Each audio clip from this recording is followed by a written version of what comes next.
This is a totally different subject from Josh. Hi, Josh. Says, all right, Rob, I usually try not to dabble in too much news, but I made the mistake last night of watching it, and I was just left baffled. One of the local stations was covering the Breonna Taylor case, and they had a community activist on to talk about it. While he was referring to the police as slave catchers or something of that nature, one of my questions is, how is this okay to have somebody this extreme featured on a news show? And my other question is, Rob, you brought up something a while ago about having to represent both sides. If you're going to allow one on the show, does that mean we now have to have a Proud Boy on to, if they were to request it, like somebody who's a white nationalist?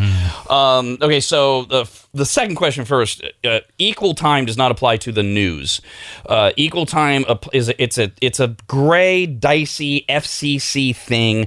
And it would apply to a show like ours if somebody wanted to make a big deal out of it. So if we wanted to have, and I think this came up over the exact same issue earlier this year, if we were to have, say, the Sac Sheriff's Office on to specifically talk about policing and racial inequality and defund the police and all that, members of the Black Lives Matter organization would be able to make a claim of, we deserve equal time. You gave them 30 minutes of your show.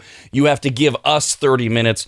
And now, whether or not we legally have to, whether or not we have to under FCC restrictions and all that, isn't the issue. The issue is the PR problem of it all. And while I would happily put a Black Lives Matter person on this show and go back and forth with them like I do with the cops, yeah, I don't want to go into that area entirely with this show.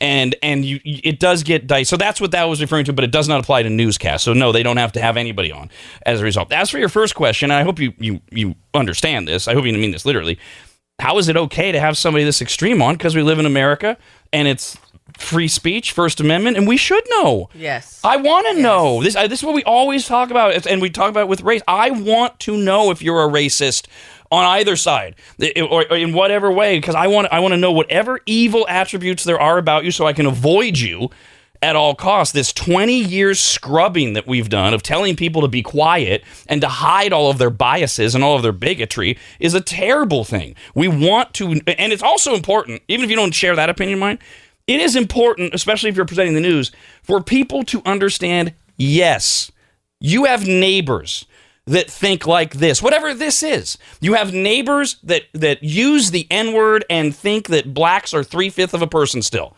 And you have neighbors who think that all cops are slave catchers or whatever that term was that he was using. And you need to know that. You do, because when everything started happening again with the protesting and with race, Netflix and I believe other TV outlets as well would start airing different documentaries. And there was one on Netflix, and I don't remember the name of it. I'm sorry, because there were a ton of them that you could choose from.